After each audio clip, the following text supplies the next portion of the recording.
নমস্কার বন্ধুরা, আমার রান্নাঘরে আজকে আমি রান্না করব দেশি লতি কলা পাতায় ভাজা।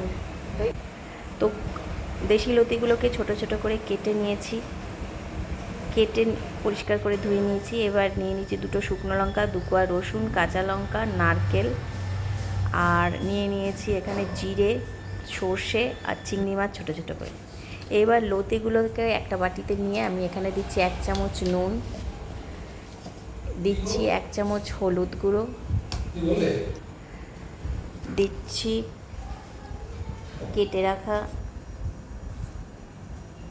বেটে রাখা মশলা, আর দিচ্ছি কাঁচা লঙ্কা, আর দিচ্ছি ছোটো ছোটো করে কেটে রাখা চিংড়ি মাছ, দিচ্ছি বাটা নারকেলের, দিচ্ছি 3 চামচ মতো সর্ষের তেল। এবার এটাকে ভালো করে আমি মেখে নিচ্ছি। ভালো করে আমার মাখা হয়ে গেছে।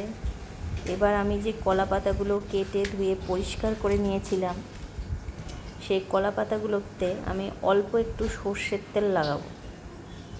প্রত্যেকটা কলা পাতায় সর্ষের তেল দেবেন এইভাবে, দিয়ে এগুলোকে গ্যাসে একটু সেঁকে নিচ্ছি। গ্যাসে আপনারাও এইভাবে সেঁকে নেবেন, তাহলে পাতাটা একটু নরম হয়ে যায়, ভাজতে সুবিধা হয়। সব কটা পাতাকে আমি এইভাবে সেঁকে নিচ্ছি।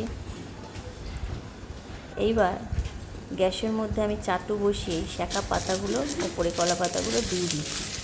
দিয়ে যে লতিটা আমি মেখে রেখেছিলাম, সেই মাখানো লতিটা ওই কলা পাতার উপরে আস্তে আস্তে পুরো দিয়ে দিয়েছি।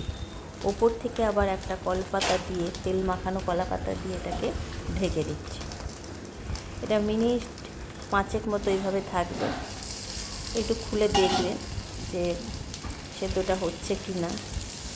হ্যাঁ, জল ছেড়ে দিয়েছে, মোটামুটি ভালোই সেদ্ধ হচ্ছে।